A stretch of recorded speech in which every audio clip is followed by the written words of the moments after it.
Alright, so we found a flaw when working with the 16Cs on here with our typical ejector. We can't get access to these flats, so we'd have to take the whole chuck off. The way around it, take a couple little tools here. You got this set screw that's got a hole through it, another one that's got a hole through it, and you take this long one and you need to drive it in there.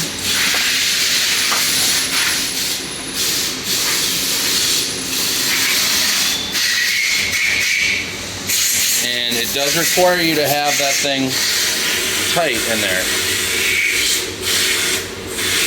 So get that nice and snug. Then, you got your ejector, which just has a long tapped hole. You put the hex drive end in this way and thread it in. And then just thread it in so that it's plenty far in so that we can thread it all the way onto here. And you're just going to thread it on. Just hand tight here. And then you'll grab your pliers and you just, to prevent it from turning, or the whole assembly from turning, just grip onto there.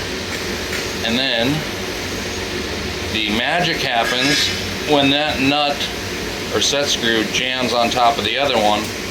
Everything gets held together.